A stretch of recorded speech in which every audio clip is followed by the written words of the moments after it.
Alexandra has texted me so many times that she's dying, that it's really hard to know whether she's actually sick. There's been times that I've gone to the ER like twice a week when I had stomach pains because I thought that the stomach pain would progress to like appendicitis, or I would have like a pain in the side of my head, and that if I don't get to the hospital right away, that I'm gonna end up dying from a stroke. Or if I'm eating something and then my throat gets itchy, that it's an allergic reaction. I have been fired from 4 jobs from leaving to go to the hospital.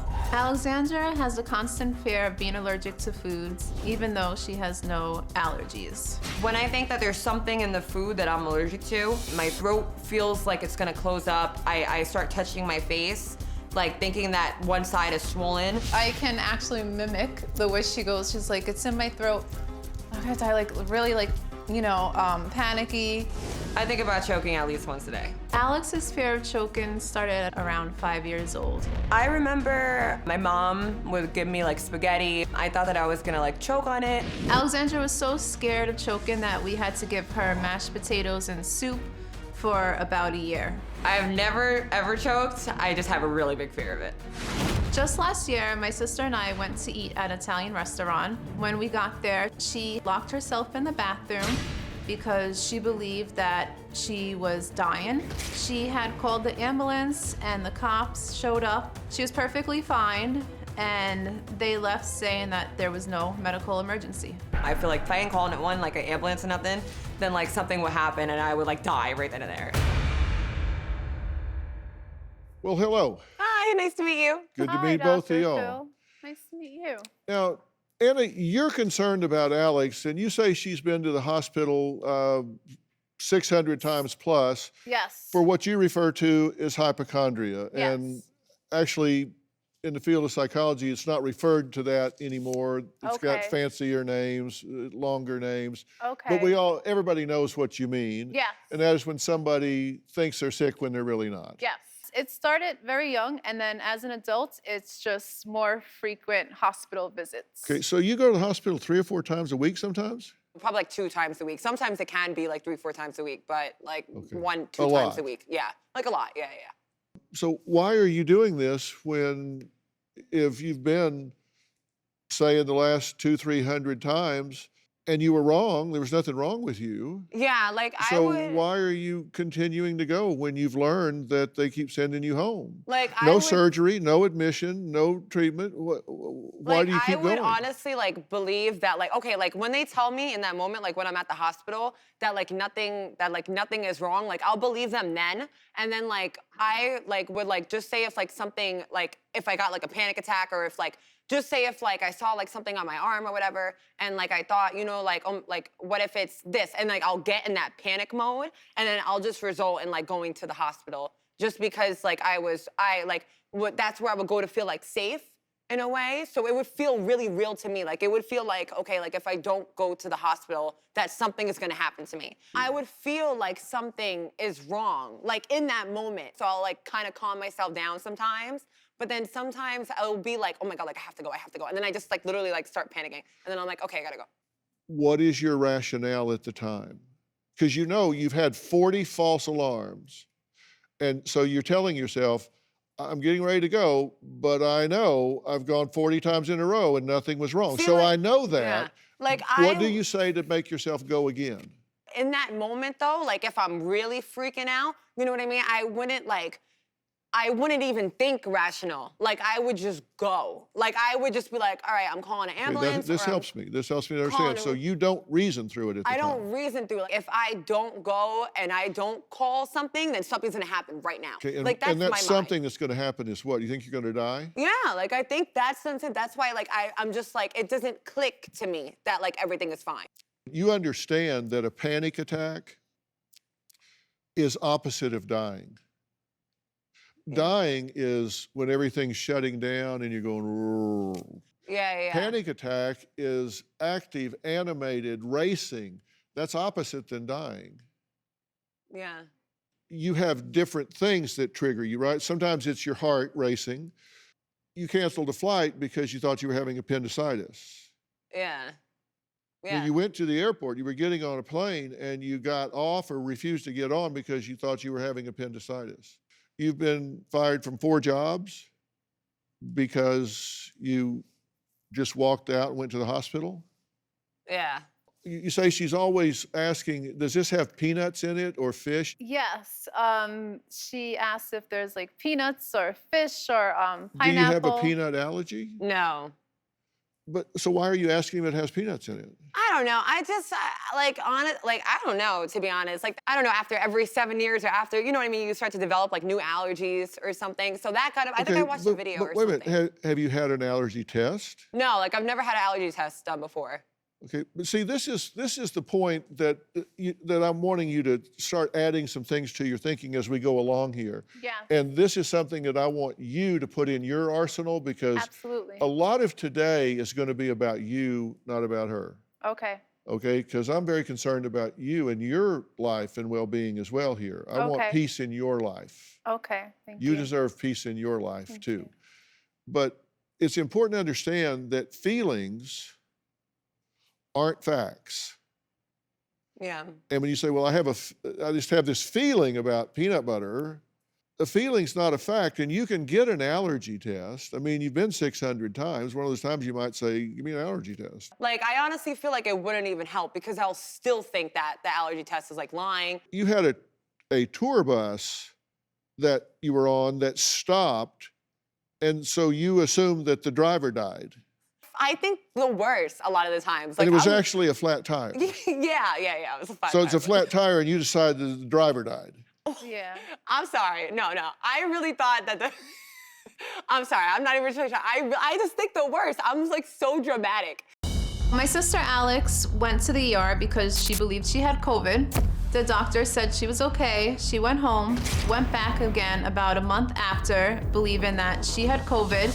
The doctor stated that she had a low white blood cell count, and then she texted me in a panic, thinking that she was dying from AIDS. I just thought I had HIV. Alexandra was completely fine. Alex can be really extreme. When Alex speaks to Anna, if it doesn't go in her favor, it's automatic cursing, yelling. Alex, My sister cannot control her emotions. It's like an explosion. I'll get pissed off every now and then, but the last time I cursed at Al was like a year ago. Like, I don't do that like that. On the ride here, Alex grew louder to where she was freaking out. like, I'm sorry, but you guys. This isn't you, Anna. I'll get mad and I'll curse more obviously if I'm mad, you know, but like I'm not having an outburst. Like this is a New York thing. Like this is what people in New York do. Alex says that the way she speaks and curses is a New York thing, but it's not. It's just disrespect. There's no way around it. Anna, you're in your own world. Alexandra will lash out on me the minute that I cannot do something for her right away. I'm getting mad at you because of the you're doing. Like, you're canceling people last minute. I hate that, bro. I don't care. I hate that. I don't consider myself an angry person at all. Like I'm very patient. Alexandra is verbally abusive to me. I try not to let it hurt me as much, but it's upsetting. Anna definitely needs to put her foot down. Nina, you work in the medical field, true? I do. And what do you do? I'm a nurse assistant. Okay. Yeah. And so you think that makes you her go-to? Sometimes. Like sometimes I'll like call her or like I'll like text her like instantly, like if I'm like feeling like a certain type of way, like if I feel like I have to go into the hospital or like before I go to the hospital, Does I'll it like keep text you her. from going sometimes? Sometimes, yeah. Sometimes not? Like no, sometimes no. Like or I wouldn't text her and then I'll just go because I Okay. wouldn't want to text her so much. When she contacts you and asks you about some symptom and you listen to it and can tell that it's nothing or exaggerated or she's overreacting to it, and you tell her that, what's her reaction likely to be? Should I go to the hospital? Am I gonna die? Am I gonna die? I mean, I honestly think that the way I live my life is fine. I just would feel with the anxiety, it really is like a big thing. I don't drink, I don't do like any drugs, you know what I mean? Like the thing is like, yeah, like the anxiety is a big part, You know what I mean? And it affects, that's the one thing I really want to change, because that, like, I'll be like perfectly fine. I'll be going to the gym, I'll be going to work, and then boom, like something happens and I freak out and I leave work and I go to the hospital. You get upset with people. Do you think you're abusive? I think that I don't just lash out on people for no reason. What do you think, Kay? Do you think she's abusive at times? I think that sometimes she gets blinded by anxiety and feeling like someone's her enemy, so she feels as though she needs to defend herself, and then she doesn't realize how far she's gone till after. She is abusive. She is. It's not like I try to be mean. Like, it's not like it's not like I'm just pissed a lot of the times, because I feel like I like try to talk to people and they don't listen to what I'm saying. But yesterday you flipped out over nothing. Yeah, because I felt like everybody was like ganging up on me. You just went into a full-blown rage for no reason. Like, that was crazy. In a diner. You made a scene in a diner. Okay, That's this is bad insane. for me here. All right. No, Why? we're not. Because we're people are not. telling you because things this that is you don't want to whatever, hear. whatever. It's not even not that. about Like, bashing you. It's not bashing you. I'm just gonna making keep you my cool. aware That's it. of Well, keeping your the cool is a good reality. thing. There was a guy doing cocaine near you, and he was sweating, and you thought that it got into your mouth and you went to the ER. That's highly reactive. That means you're a hair trigger, right? Yeah.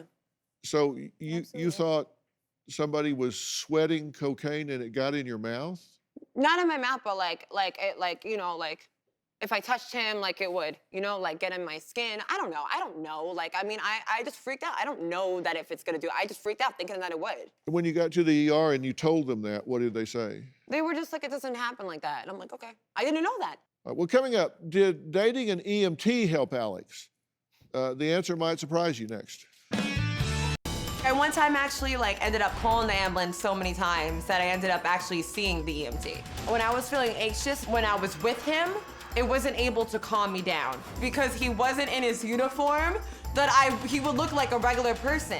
We ended up breaking up because I would still go to the hospital and call the ambulance even though he was the EMT. Well, Alex believes her only issue is thinking she always has an illness, but her sister Anna, cousin Nina, and friend Katie say she also struggles with insecurities, and they're worried that her negative self-image could lead her down a really dark path. Alex spends a lot of time and money on her appearance. I like having expensive clothes and designer bags, yeah. This is her Vuitton purse. Another purse. This was about $4,000. My sister was bullied at a very, very young age. Kids would throw rocks at her, call her ugly. I know Alexandra's self-esteem is still low, but she tends to mask it. Alex tries to exude confidence through wearing things that are more revealing than she should. Alex continues getting lip injections all the time, thinking her lips aren't big enough. I like looking a certain way because it makes me feel good. Like, I like being able to be up to par in myself. When Alex looks in the mirror, she doesn't like what she sees. I want to get my boobs done, definitely, and it looks good. No matter how much my sister spends to enhance her appearance, it cannot fix the pain she has inside. I don't feel like the bullying affects me now because I'm confident with how I'm living my life right now. Is this something that you want to change? I honestly, like, I'm not even trying to sound like a certain type of way, but I really don't see a problem with it. It's not hurting anybody and it's not hurting me. I've dealt with a lot of people that experience what you're experiencing, this what's called an illness anxiety disorder, excessive concern and anxiety with having or catching a serious undiagnosed medical illness, although somatic symptoms are absent. That means somatic symptoms, bodily symptoms that someone else can see or measure are not there. So when you go to the ER, they say, well, there's nothing there. So that would describe you, right? Yeah. As you look at it. Because I said, do you really want to change this? And your first response, and I think oftentimes people's first response is the best, you said, not really, it isn't hurting anyone. No, Well, that was about her appearance. Yeah, her appearance. Like not about, no, this, yeah, like that's why I'm here, you know? Well, I'm glad to hear it because, well, I think it's all involved, though. I think it's all intertwined. Mm-hmm. But as to the part of thinking you're sick and or dying when you're not, and going to the ER 2 or 3 times a week, that you do think is change-worthy. Yeah.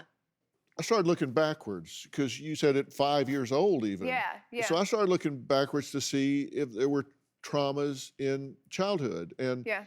one thing that jumped out at me is that your mother was sick your whole life, right?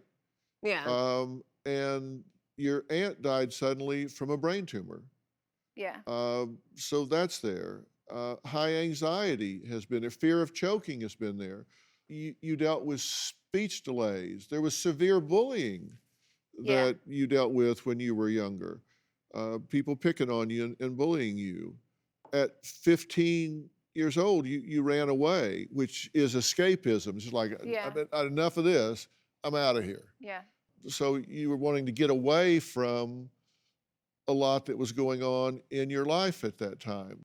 I do know that what triggered the choking was the signs that they have in the restaurant.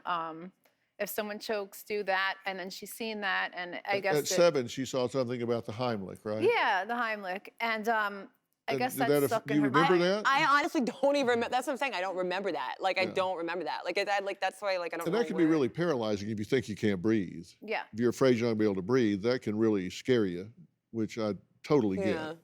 There was a time I went to the dentist and my mouth went numb. It started drooping to one side and I panicked. I started thinking that I was having a stroke. I would literally like take off the thing out of my mouth and like gotta stop for a second, and she has a drill in her hand. And I'm over here panicking, so the doctor told me to call someone for sedation and then just go somewhere else.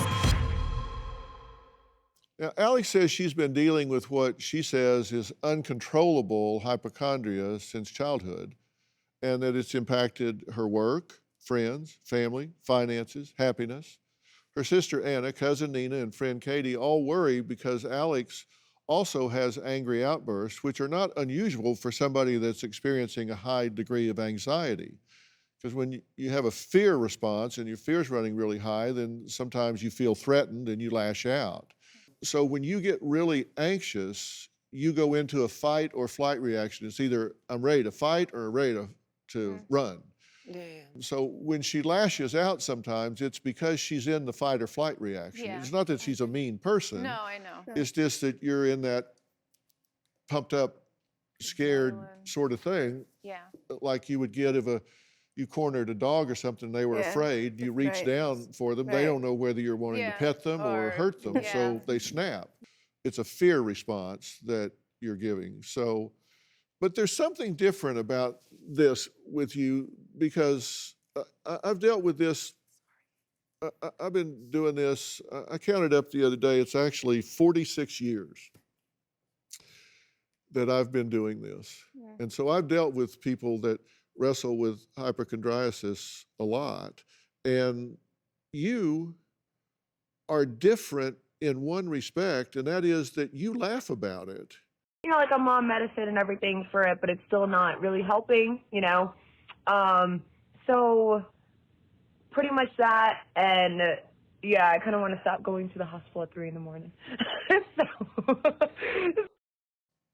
I mean, you're just like, I just go to the hospital all the time, and you're just laughing. No, because I don't want to make myself sound crazy, so I just laugh about it. Like, but I'm not serious, so like it's hard to be serious. You say your mom always said to write to Dr. Phil Yes. to get help with this. Yes, because this was when Alexandra was like 15. It was just very hard to try to, like, I don't want to use the word control, but, you know, make sure that she was home, happy, healthy. And my mom would say, call Dr. Phil.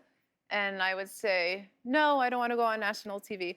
But I was younger, and now that my mom passed away, I was like, you know what, I'm going to write to him. And if I hear back, it's meant to be. And then I heard back. The weight's been really hard on Anna, so she definitely needs Yeah, help. it has been. Anna has, even when my aunt was here, she has taken care of Alex. And, you know, she's been the one here for Alex. So when Alex acts up and is disrespectful or anything like that, it's hard on Anna. A couple months ago, I was about to take a flight from Reno to New York. I was having pain in my stomach, and I thought that I was gonna get appendicitis on the plane. I actually left the airport, and I went to the hospital. They checked and listened to my stomach, and they said everything was fine, and I ended up flying out the next day instead. Well, 23-year-old Alex says she's been what she calls a hypochondriac for years, and her friends and family say she's been to the hospital 600 times, which has left her with at least $10,000 in medical bills and counting. And I gotta say, you've got some bargain basement emergency rooms if it's only $10,000. Because I would think it'd be a lot more than that. That's if what you've we're aware of. been 600 times. Look, do you want to know why I think you're doing what you're doing? Yeah. Do you want to know? I want to know, yeah. Like, Okay. I honestly want to know because literally, I don't know. I mean, I know. If you want to know, then let me tell Okay, you. yeah, go ahead. Sorry. One of the things that you need to understand is there's certainly been childhood trauma and all that sort of thing. But why something is going on in your adult life is probably very different from why it started when you were a child. But you're now an adult, and you're going to the hospital when rationally you could reason out that you don't need to. I said you could take an allergy test, which if you knew that you didn't have an allergy, if you knew it and believed it, would eliminate a big section of your problem, but yet you say, I probably wouldn't believe it anyway. So that means that you're treating your feelings as though there was evidence to support them when there's not. And you would reject evidence if we gave it to you. That's confirmation bias. You already believe that something's wrong, so if we tell you something that contradicts that, you would reject it, which means you've closed the data window. You're not taking in any new data, and you got to be willing to open it. And I'll tell you why I think this is happening. I think you're addicted to going to the hospital the same way someone would be addicted to drugs or alcohol. It gives you relief for a short period of time. You're anxious, you go to the hospital, and you get attention from medically relevant authority figures, and for those few minutes, you feel attended to, and you feel like you're the center of attention, and you feel safe because you're in control of medically relevant authority figures. You're in control of them, they're around you, and you feel safe in that moment. So your anxiety goes down. That's like a drug addict getting a hit.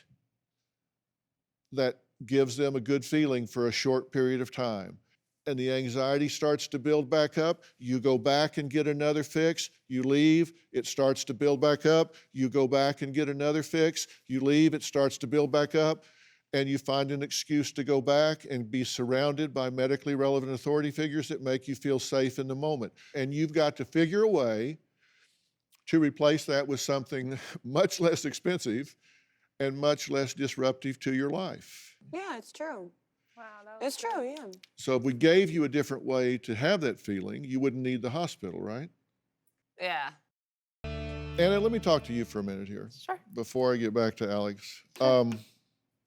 You need to do something for you. Yes. Let me tell you what you need to do. Okay. You need to do what I call individuate. Okay. You, in my opinion, took over the parenting role, Yeah. and God bless you for doing it. Thank you. I mean, your mom was sick, and Thank you. while she was sick, you took over the parenting role when you were a child yourself. Yeah. I mean, and you gave up a lot to do it. You made a lot of sacrifice to do it. Yeah. And you're still doing it.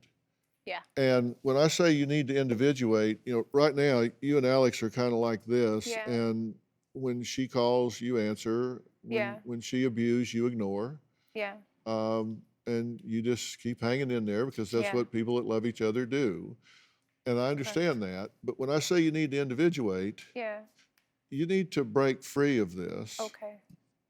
and not enable her. When she calls with these ailments, obsessions about a hive or a freckle or a Yeah. racing heart or whatever, you got to not get sucked into that delusion. You got to not get sucked into that. Yeah. You got to be willing to say, well, Sorry. whatever, do whatever you got to Yeah. do. I'm not playing The game. in this drama that you've set up. I'm out. It's a manipulative game, and you've got to decide. That's Yeah. what individuation is about. You've got to decide, I'm not going to be sucked into this. Okay. You've got to decide, I'm putting up a Yeah. barrier. I'm putting up a boundary. If she wants to call me for lunch, Yeah.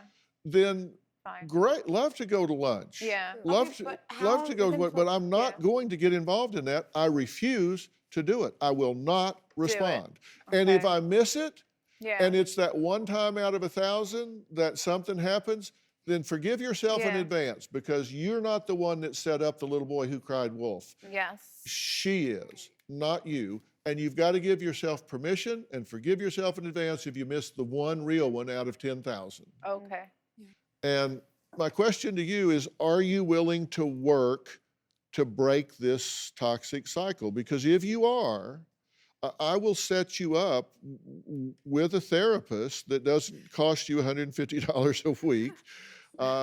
We're in a pandemic, so I will set you up with a teletherapist that you can talk to on your laptop or your computer or whatever through Doctor on Demand that has expertise in this area that will help you learn to control your anxiety and phase this out of your life so you have more control over yourself and feel empowered where you don't need this. I'll set up 10 sessions for you immediately with a PhD level therapist that will work with you and put this at the top of your priority list and work with you to do this.